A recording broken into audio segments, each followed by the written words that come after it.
جب وہاں گرا اس کے بعد پھر گھمسان کی لڑائی ہوگی. پھر یہ نہیں تھا کہ جس طرح آج کا ماحول ہے کہ اپنے گھر میں بیٹھے ہو اور گھر میں بیٹھنے کے بعد ایسا مارا اور پھر وہاں جا گرا اور جتنا بھی نقصان ہو گیا. ایسے نہیں، پہلے آمنے سامنے لڑائی ہوتی تھی اور پتہ چلتا تھا یہ کتنا بہادر اور کتنا جری انسان ہے. اب صحابہ کرام پھر اس کے سامنے لڑ رہے ہیں. اب آپس میں اتنا جو ہے لڑائی شروع ہے کہ قتل و قتال ہو رہا ہے. تو اس میں سب سے پہلے جو امیر تھے وہ امیر سب سے پہلے لڑ رہے ہیں. تو آپ صلی اللہ علیہ وسلم نے اللہ نے وہ منظر جو غزوہ موتہ میں پیش آیا تھا وہی منظر اللہ تبارک و تعالی نے اپنے حکم سے وہی منظر آپ صلی اللہ علیہ وسلم کے سامنے پیش کر دیا. جب آپ کے سامنے یہ پیش ہوا تو آپ نے صحابہ کو جمع کیا. جو مدینہ کے اندر صحابہ کرام تھے ان کو سب کو جمع کیا اور پھر جمع کرنے کے بعد آپ خود منبر پر تشریف لائے اور کہا کہ آج میرے سامنے وہ منظر ہے کہ جس کے اندر صحابہ کرام آج غزوہ موتہ میں لڑ رہے ہیں. اللہ نے اپنے حکم سے میرے سامنے وہ منظر کر دیا ہے. اب میں دیکھ رہا ہوں کہ عبداللہ بن رواحہ بھاگ رہے ہیں, حضرت خالد بن ولید رضی اللہ تعالیٰ عنہ لڑ رہے ہیں, وہ دیکھو ابو جعفر لڑ رہے ہیں. اب یہ دیکھا تو چلتے چلتے سب سے پہلے جو امیر تھے ایسے لڑتے لڑتے میدان میں شہید ہو گئے. تو میرے پیغمبر نے فرمایا صحابہ دیکھو کہ وہ صحابی رسول جو پہلے امیر تھے اب وہ امیر شہادت کا رتبہ پا چکے ہیں. اور صحابہ نے فرمایا کہ اللہ کے نبی کو کوئی مقام بھی ملا ہے کہ یہ سب سے پہلے شہید ہو رہے ہیں اس میدان میں, اس لشکر میں سب سے پہلے شہید ہو رہے ہیں. تو میرے پیغمبر نے فرمایا صحابہ پریشان نہ ہو, جب یہ شہادت کا رتبہ پا چکے ہیں تو اللہ نے ان کی روح کو ایک پرندے کے اندر اس روح کو ڈال دیا ہے اور پرندہ جو ہے جنت کے اندر اڑ رہا ہے اور سفر کر رہا ہے, جنت کے اندر جا رہا ہے. اور پھر آپ صلی اللہ علیہ وسلم یہ منظر دیکھ رہے ہیں, وہ صحابہ آپ صلی اللہ علیہ وسلم کے چہرے کی طرف دیکھ رہے ہیں اور اللہ کے نبی اس منظر کو جو اللہ نے سامنے کیا ہوا ہے اب اس کی طرف دیکھ رہے ہیں. تو حضرت محمد مصطفیٰ صلی اللہ علیہ وسلم نے فرمایا کہ اب یہ پہلا جو امیر شہید ہوا ہے اس کے لیے استغفار کرو. صحابہ سے فرمایا اس کے لیے استغفار کرو اور اس کے لیے دعائیں کرو, اللہ اس کے درجے کو اور بلند فرما دے. ہمیں بھی دعائیں کرنی چاہیے کہ جو بھی مجاہد جو بھی دین کی سر بلندی کے لیے لڑ رہے ہیں آج ہمیں بھی اس مسجد میں بیٹھ کر ہمیں بھی اس بزرگی کے دہانے میں اتر کر ہمیں بھی ان کے لیے دعا کرنی چاہیے کہ آج وہ دین کی سر بلندی کے لیے لڑ رہے ہیں. اللہ ان کی ہمتوں کو اور بڑھا دے, اللہ ان کی بہادری کو اور بڑھا دے, اللہ ان میں استقامت پیدا کر دے تاکہ جہاد جب تک زندہ رہے گا اس وقت تک ہماری ایمان اور ہمارے دین کی سلامتی باقی رہے گی. اور میرے پیغمبر صلی اللہ علیہ وسلم نے فرمایا کہ جہاد ایسا عمل ہے کہ دنیا کے اور اعمال وقت کے آنے کے ساتھ کمزور پڑ سکتے ہیں اور یہ ایسا عمل ہے کہ یہ قیامت کی صبح تک زندہ رہے گا. قیامت کی صبح تک دنیا کے کسی کونے میں بھی ایسا نہیں ہے کہ جہاد بالکل ختم ہو جائے. نہیں, یہ جہاد ایک ایسا عمل ہے کہ دنیا کے کسی کونے کے اندر بھی جہاں دیکھو جدھر دیکھو کہیں نہ کہیں یہ جہاد ضرور ہو رہا ہے.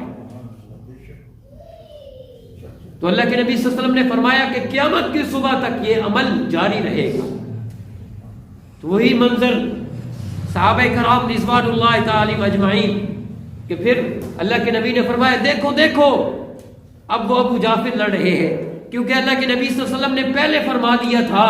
کہ اگر ایک امیر شہید ہو جائے تو ایک لشکر والا بڑا امیر شہید ہو جائے تو اپنے جھنڈے کو اٹھا کر دوسرے امیر کو دے دینا. تو پہلے امیر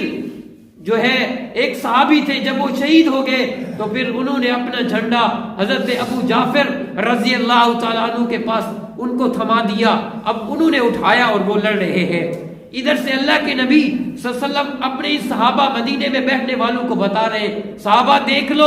دیکھ لو یہ پہلے ایک امیر شہید ہوا، اب ابو جعفر ہے وہ لڑ رہا ہے اور وہ جہاد کر رہا ہے، وہ اور کفار کی گردنوں کو اتار رہا ہے، اب یہ دیکھو وہ لڑ رہا ہے۔ دیکھتے دیکھتے حضرت ابو جعفر بھی میدان میں شہید ہو جاتے ہیں، اور اللہ کے نبی فرماتے ہیں حضرت ابو جعفر کے لیے بھی جس طرح آپ نے پہلے امیر کے لیے دعا کی تھی، اب حضرت ابو جعفر کے لیے دعا کرو، اس کے لیے استغفار کرو، اور استغفار کرنے کے بعد اس کے لیے دعا کرو اللہ اس کے بھی درجات کو بلند فرما دے۔ اب اس کے بھی درجات بلند ہے۔ اس کے بعد پھر حضرت عبداللہ بن رواحہ رضی اللہ تعالیٰ عنہ، پھر حضرت ابو جعفر کے بعد وہ جھنڈا ان کے ہاتھ میں آیا اور وہ امیر بنے، اور اب وہ لڑ رہے ہیں۔ اب وہ لڑتے لڑتے وہ بھی شہید ہو گئے۔ اللہ کے نبی صلی اللہ علیہ وسلم نے فرمایا کہ حضرت عبداللہ بن رواحہ اعراض کرنے کے بعد اب جنت میں داخل ہوئے ہیں۔ تو ایک صحابی رسول مدینہ کی سرزمین پر بیٹھے تھے، فرمایا اللہ کے نبی پہلے امیر جو شہید ہوا اس کا مرتبہ بھی برابر ہے، اور دوسرے جو حضرت ابو جعفر شہید ہوئے ان کا مرتبہ بھی برابر ہے، لیکن حضرت عبداللہ بن رواحہ کا مرتبہ کیوں جو ہے ان سے کم ہے، اور اعراض کرنے کے بعد پھر کیوں جنت میں گئے؟ تو اللہ کے نبی صلی اللہ علیہ وسلم نے فرمایا، اللہ کے نبی خاموش ہو گئے تو جبرائیل علیہ السلام آئے اور اللہ کے نبی صلی اللہ علیہ وسلم کو بتایا کہ جبرائیل اللہ تبارک و تعالی، اللہ کے نبی اللہ تبارک و تعالی فرما رہے ہیں کہ ان کا درجہ کم نہیں ہے، لیکن ان کا تھوڑا سا درجہ اس وجہ سے بڑھایا ہے، اور ان سے کمی اس وجہ سے ہوئی ہے کہ یہ لیٹ آئی ہیں، اور حضرت ابو جعفر رضی اللہ تعالیٰ عنہ کا درجہ کچھ اس سے بڑھ کر کیوں ہے کہ ان کی صحبت اللہ کے نبی کے ساتھ زیادہ رہی ہے، اس زیادہ رہنے کی وجہ سے اللہ نے پھر اس کا درجہ تھوڑا سا بڑھا دیا ہے۔ تو یہ صحبت کا اتنا اثر ہوتا ہے کہ اگر جو پیر جو ہوتا ہے، جو مرشد ہوتا ہے، اگر وہ آدمی جو مرید ہے اس راستے سے تھوڑا سا بھٹکنے کی کوشش کرتا ہے تو اس کا وہی پیر اس کو سیدھے راستے پر لے آتا ہے۔ لیکن پیر بھی پیر ہونا چاہیے جو حق کی راہ پر ہو، جو سنت پر عمل کرتا ہو، جو دین کے راستے پر چلنے والا ہو اور ہمیں صحیح بات بتانے والا ہو، اس کو پیر ہمیں مرشد بنانا چاہیے۔ اور علماء کرام فرماتے ہیں کہ آج کے دور میں مرشد اور پیر کے ہونا ضروری ہے، کیوں انسان گناہ میں جب پڑ جاتا ہے تو اسے گناہ ہی نظر نہیں آتا، اسے گناہ نظر بھی نہیں آ رہا ہوتا۔ آج ہم دن میں کتنے گناہ کرتے ہیں، ہمیں پتہ بھی نہیں ہوتا گناہ کر رہے ہیں یا نہیں کر رہے، تو ہمیں نظر بھی نہیں آ رہا ہوتا کہ یہ گناہ ہے یا نہیں ہے۔ تو اس لیے جب اس کو گناہ بتائے جاتے ہیں تو وہ مرشد اور وہ پیر، وہ بزرگ پھر ہم ان گناہوں کا ازالہ کرنے کے لیے ہمیں بتاتا ہے کہ بھائی اس طرح عمل کر لو یہ آپ کا گناہ ختم ہو جائے گا، اس طرح آپ توبہ کر لو یہ گناہ آپ کا ختم ہو جائے گا، اس طرح آپ ختم کر لو تو یہ بات ہو جائے گی۔ تو اس لیے اللہ کے نبی صلی اللہ علیہ وسلم نے فرمایا کہ اس کا درجہ، اس صحابی رسول کا درجہ اس وجہ سے بڑا ہے کہ اس کی صحبت آپ صلی اللہ علیہ وسلم سے زیادہ رہی ہے، اس وجہ سے اس کا درجہ بڑھ گیا ہے۔ تو خیر وہ لشکر یوں چل رہا ہے، تو ان تینوں کے بعد پھر وہ جھنڈا حضرت خالد بن ولید کے رضی اللہ تعالیٰ عنہ کے پاس آیا، اور صحابہ کرام نے بھی اٹھایا، لیکن حضرت خالد بن ولید رضی اللہ تعالیٰ عنہ اسی غزوہ موتہ سے چند مہینے پہلے اسلام لائے تھے، تو اسی وجہ سے پھر اسلام لانے کے بعد پھر اور صحابہ کرام نے جب جھنڈا اٹھایا تو پھر انہوں نے کہا اس جھنڈے کو کون اٹھائے گا؟ تو حضرت خالد بن ولید رضی اللہ تعالیٰ عنہ کو جب اس صحابی رسول نے یہ جھنڈا پکڑایا تو حضرت خالد بن ولید نے فرمایا کہ اے صحابہ کرام، آپ نے مجھے جھنڈا دیا ہے تو میں تو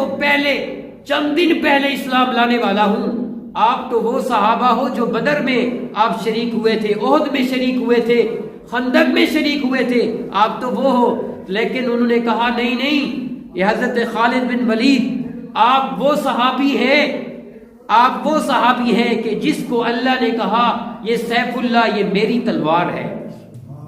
حضرت خالد بن ولید وہ صحابی ہے کہ اللہ نے کہا یہ میری تلوار ہے۔ تو اس وجہ سے پھر ان کو جھنڈا تھمایا گیا اور وہ لڑ رہے ہیں۔ اور میں تاریخ کا مطالعہ کر رہا تھا، اس میں یہ لکھا تھا کہ حضرت خالد بن ولید غزوہ موتہ میں آپ سے 9 تلواریں ٹوٹ چکی تھی. اتنے بہادر اور جری انسان ہے کہ لڑتے لڑتے ایک تلوار ٹوٹتی ہے پھر اور اٹھاتے ہیں، پھر ٹوٹتی ہے پھر اور اٹھاتے ہیں، کہ لڑتے لڑتے 9 تلواریں ان کے ہاتھ سے ٹوٹ چکی تھیں، اب 10ویں تلوار ان کے پاس آئی. اور اللہ نے کیا حکمت حضرت خالد بن ولید رضی اللہ تعالیٰ عنہ کو دی تھی کہ جب میں نے یہ مطالعہ کیا تو ایک عالم صاحب بھی بتا رہے تھے اور میں نے پڑھا تو اس کے اندر یہ لکھا تھا کہ حضرت خالد بن ولید کو اللہ نے اتنا ذہن اور دماغ دیا تھا کہ مشکل وقت میں بھی ایسا دماغ چلاتے تھے کہ ایک اس مشکل کو بڑی آسانی سے اس کو حل فرما لیتے تھے. ایک ایسا موقع آیا